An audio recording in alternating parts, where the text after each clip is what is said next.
To our beautiful and amazing royals of Africa, Mbolo, Mbolwani, my dear children, this is your queen, Queen Ngningone II, 17th generation crown queen of the Fang people and of the diasporan Africans, also known as the Immortals. My dear children, welcome, welcome, welcome back to Nubia, the path to return, the home of the African royals. If you are new to my channel, welcome. I'm your host, Queen Ngningone II. If you like my vibe, stick around. You will learn something, I promise you.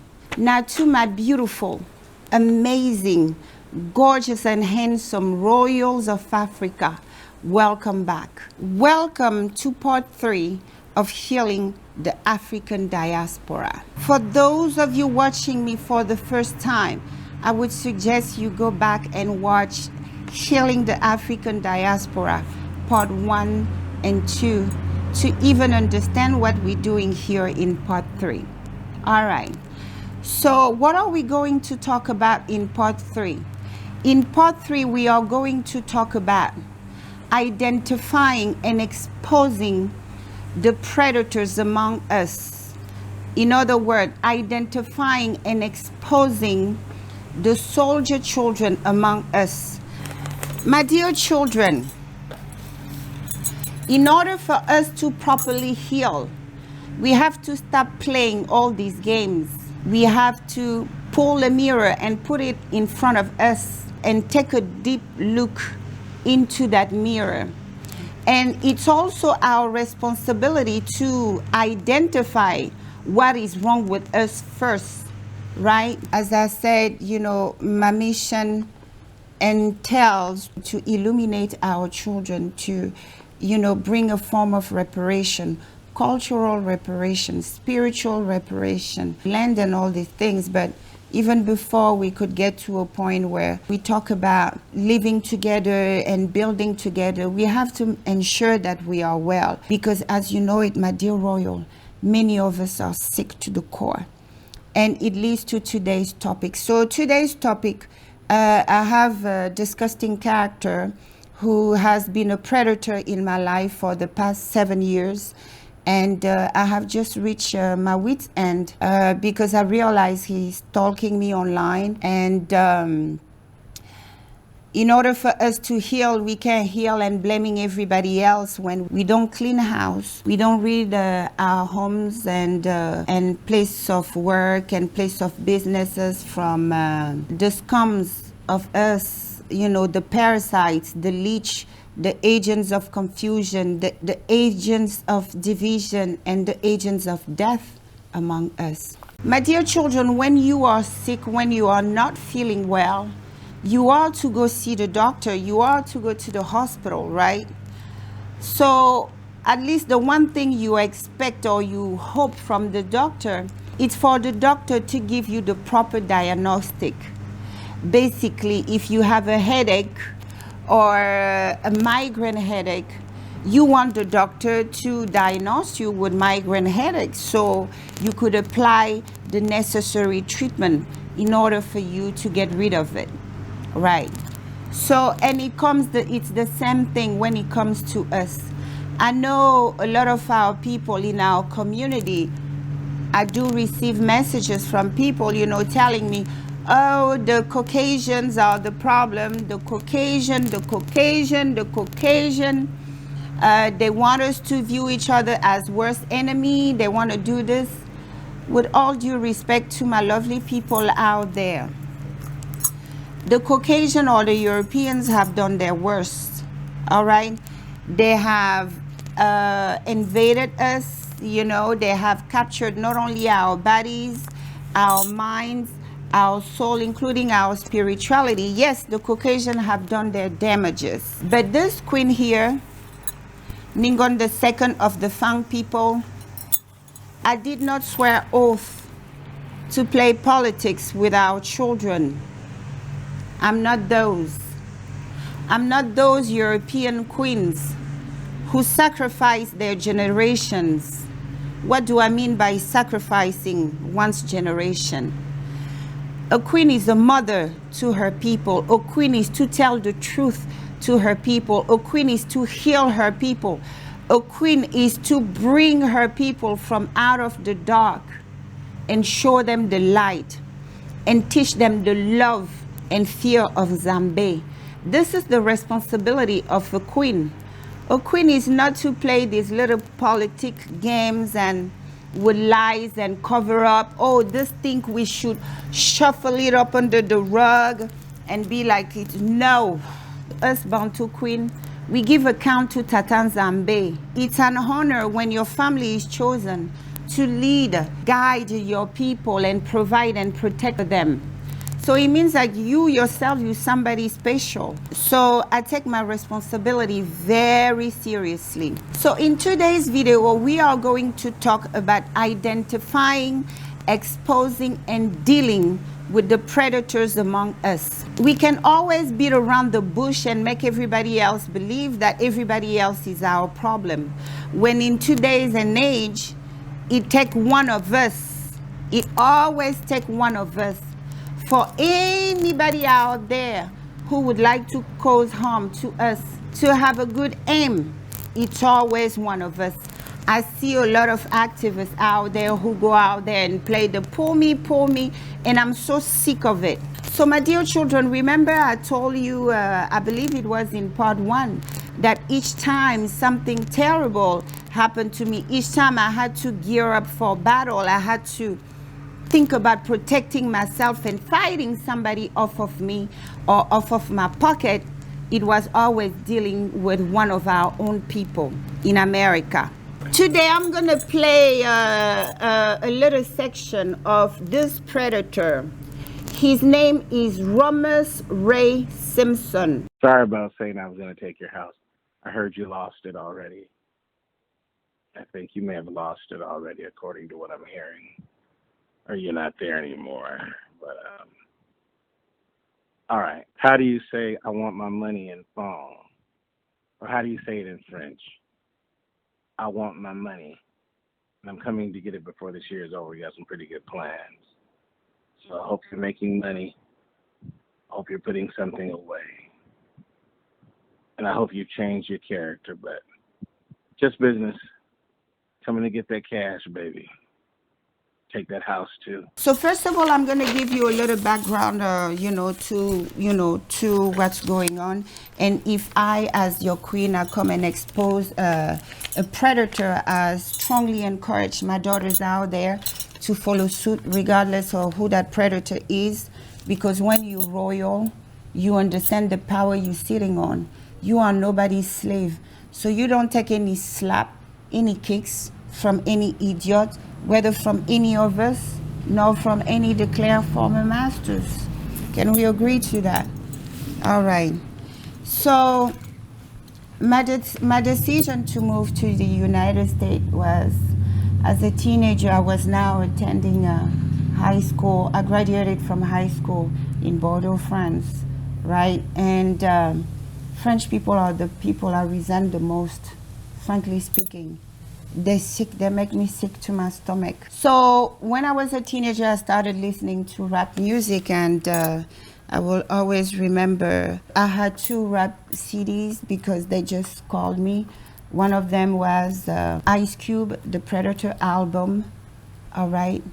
and the other one was Method Man. Now, Ice Cube music kind of motivated me to move to the state because I could feel it in my spirit. The song Wicked, the song Tear the Motherfucker Up. Through his music, I could feel his pain. And I started telling my dad, like, I really think I belong to America because at least, you know, in America, our children, you know, our blood is whooping. You could feel the pain of our people through their lyrics, you know, the kind of conscientious music they were putting out back then. I was telling my dad, I'm like Ice Cube, I'm wicked like Ice Cube. Nobody gonna mess with me. I won't let anybody mess with me, whomever that is. So, and I swore I was not gonna live in a puppet-run country. I told my parents I wanna be over there. So, you know, at least over there we can speak up and we can say a whole lot of shit and don't come up missing or something like that. I've always, you know, wanted to come and be in America and be around my own people. For some reason, I felt that this is where I belong to because back at home, what was I seeing around us? I was seeing people basically bowing to the system. All right, they were bowing to the system. They will, you know, allow themselves to be turned into puppets. They would, you know, betray their own and betray the legacy of those who fought before them. So I remember then I told my parents I'm not going to live in Gabon. I graduated in high school in France and I was not going to live in France. So this is how I was. Like I told my parents, I'm like, I don't want to be around you guys. I want to go to America. Over there are many of us who feel like us, who speak out against what's happening to us. I became a big fan, and which led me to choose Cal State Long Beach as a college to come to. So when I came to Cal State Long Beach in the mid-90s, I was staying at International Student House. And over there were, you know, children from all over the world, but they will somehow still have some people from here residing there. So in that dorm, I met this piece of shit you see here. His name is Romus Ray Simpson. He has always been this huge guy. He was always around girls. You could rarely see him around other guys, you know, at the dining hall. You know, I was that student, that international student who would take her tray and walk to black students and ask them, you know, if I could sit next to them so I could try to start a conversation, you know.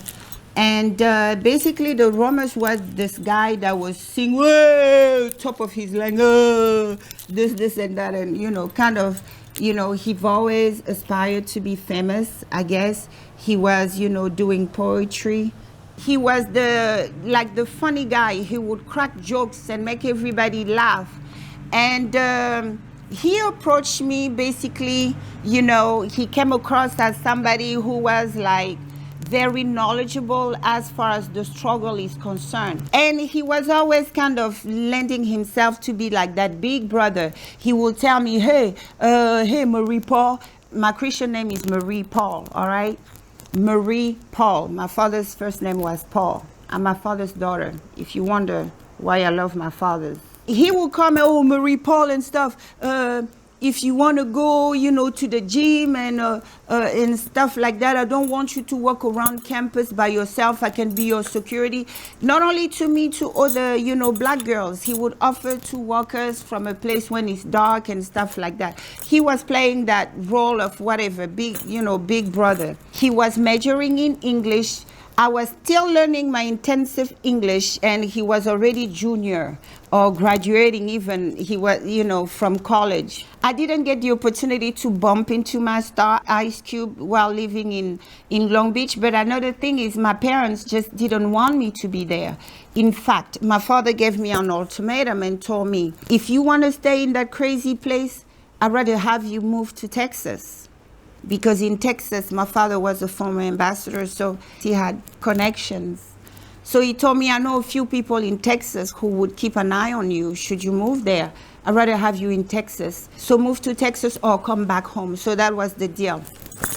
I chose to move to Texas, and I completely, didn't keep touch with any of these people over there on campus. And fast forward years later, I get a friend request from this guy, this natural disaster. His name is Romus Ray Simpson. So what did I walk away with it? He was this guy who was kind of playing super nice, being like that kind of big brother. So fast forward, he found me on Facebook. He did all the researches. He comes, oh, Marie, blah, blah, help me out. So, oh, Marie Paul, I see you doing well. Oh, my God, you're a CEO. He had already looked up everything about me. Oh, you're a CEO, you're doing good. Oh, sister, hook me up with a job. This is someone who has a bachelor degree in English. He's born in America. He has the right paperwork to find, suitable work in his own country. But no, he was out and unemployed. I told him, first of all, I'm not allowing anybody in my company anymore, especially blacks, because I had a previous coordinator, black woman, who basically thought it was a good idea to start her own agency off my back. So what would that fool do? Her name is Giovanna Jackson, all right? What would she do? She would, tell my client, whenever clients send a service request, she would tell them, oh, we don't have anybody. And then she will, call her son or her daughter-in-law. She set up an agency under their name and tell them, call these people. They need a Vietnamese interpreter. And then she pulls from my pool of interpreters, the ones I have, vetted and everything. She said, okay, call that person to go. So as a result, I suffered like $150,000 loss for that year. When I found out I got rid of her, after a little while, I came back on my feet, and then came Romus. Oh, give me a job and blah, blah, blah, blah, blah. I'm like, Romus, I don't need anybody. I'm dispatching my own interpreters, from my phone. I do that myself. I don't give anybody access to my customer nor my interpreters. Oh, no, Marie Paul, I've always been there, blah, blah, blah, blah, blah, blah, blah. I'm like, I don't have an opening. Oh, my roommate gonna throw me out, blah, blah. And not only that, before then he's, oh, Marie Paul, can you help me with groceries? I have a heart of a mother. I think that's why I was chosen to be a queen, because you have to have that heart to care for your people. And I would send him $200. Oh, Marie Paul, my car, this, and that. It'd be easy if you give me a job. So I finally let him in my company. Before you know it, I started having a revolt among the interpreters. I started losing interpreters that now when you were calling, they will automatically tell you they're not available. Romus started, telling the interpreters that I was his girlfriend. Look at the guy, look at the piece of shit. He started defaming me, around my customers and my interpreters. And, I brought him in as an independent contractor. I'm like, I don't have an opening, but if it's rent money that you want and blah, blah, I can pay you this amount, which going to largely cover your rent and, your other needs. And I know that dispatching my interpreter doesn't require me to stay fixed. When the message come from my phone, I handle it. But since you're in Dire Straits, I'm going to make an exception. That turned out to be the worst decision in my business career. That guy, in a matter of 6 months, brought my company to its knee. He was encouraging interpreters, to take work from me. Whenever he gets to call them, oh, they need you as such and such. And by the way, why wouldn't you, take that business from Marie? Marie, she's your pimp and you the hoe. She got you running around town for her, and so on and so on. So I come to discover his activities behind my back as it became difficult to book jobs. Interpreters that once respected me were no longer interested in working with me. Customers that once respected me, when it comes time for renewal, they would just send a notice and say that, they're going with a different option, while Romus was on my payroll. Until the opportunity of a lifetime presented itself, I went and I participated in a bid contract for a corporation that I was already servicing two of their locations. They were extending, an offer for me to go nationwide. And that would have made me a millionaire.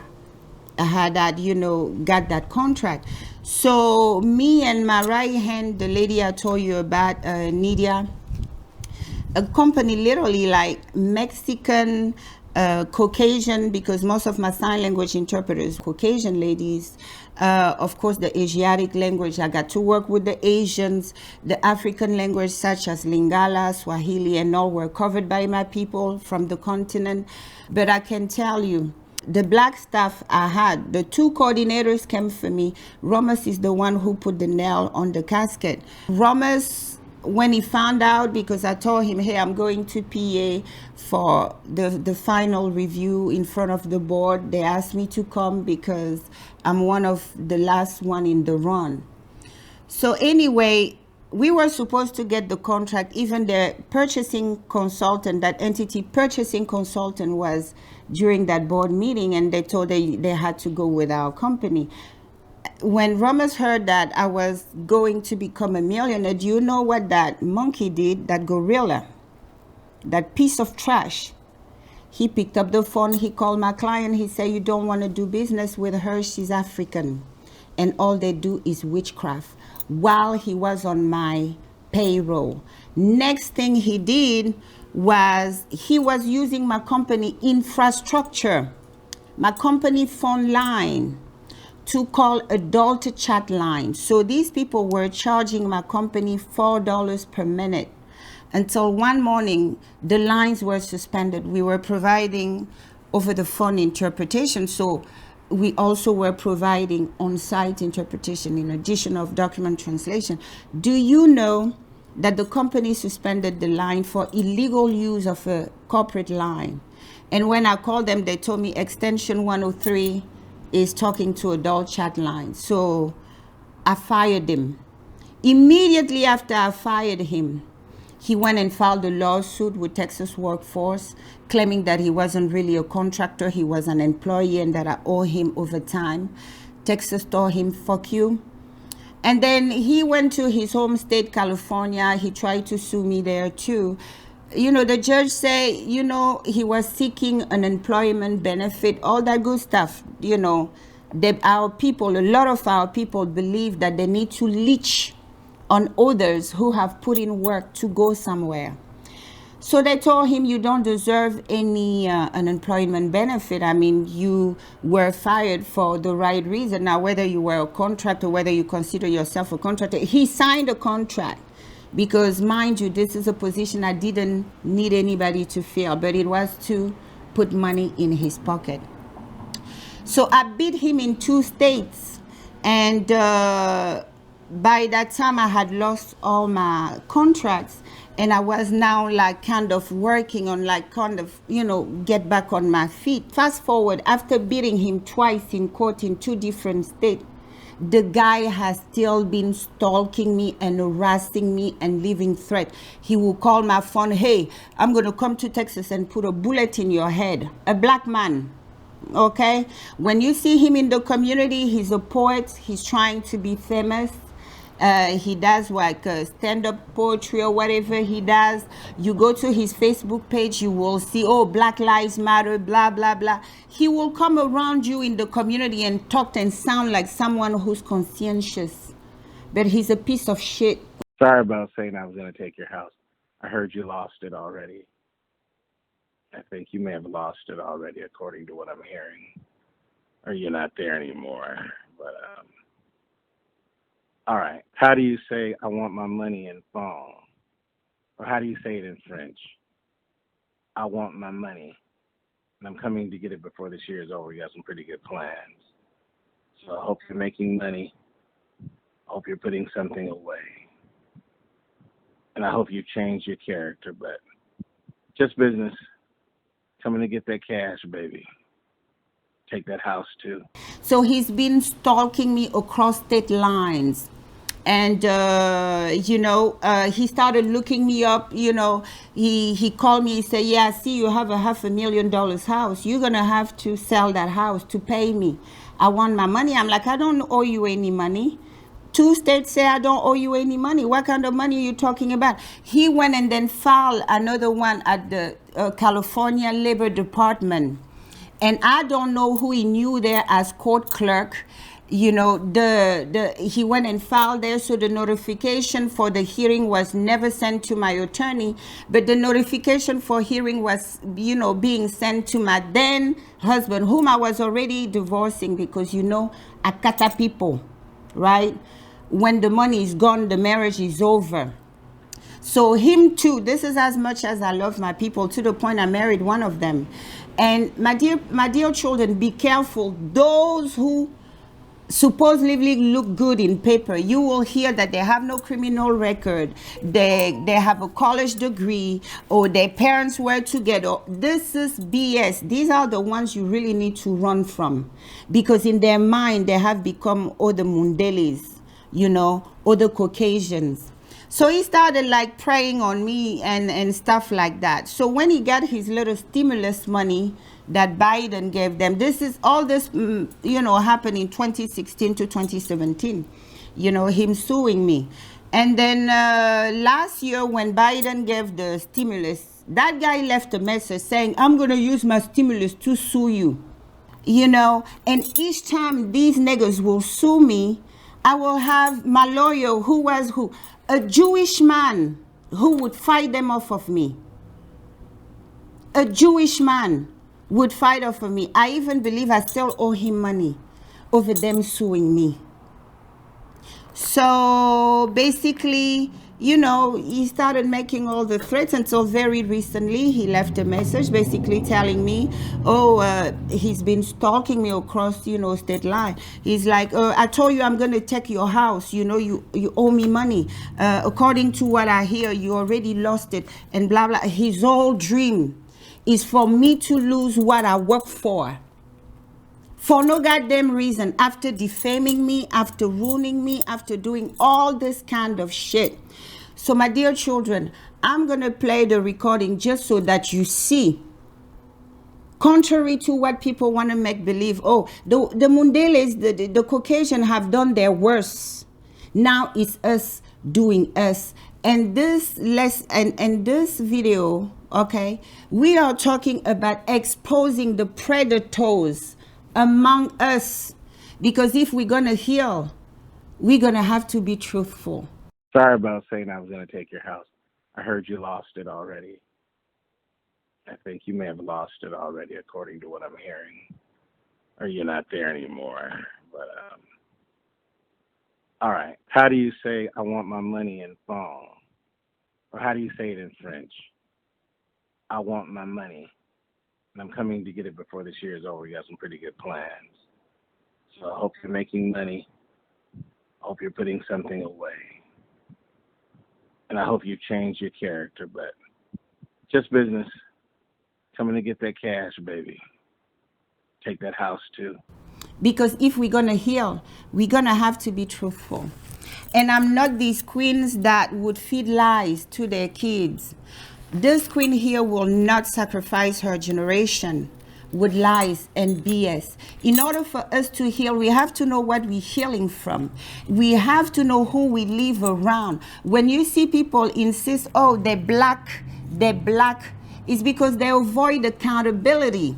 They don't want to be attached to a culture, because a culture will come, with, their code of ethic, their code of unity, and all that good stuff, all that blueprint. So when you see them conveniently detaching from Africa, they're running from accountability, just like their masters are running from accountability to admit that they came in contact with us, they invaded us, they stole our wealth and enslaved us to build a new world.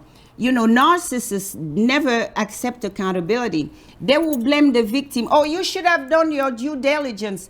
I came and robbed you. Well, you should have locked your door. Or you should have done that. This is sick, mentally sick individuals. So basically, unfortunately, this time I had to take the matters to the Mundeles, You know, see how funny it sound?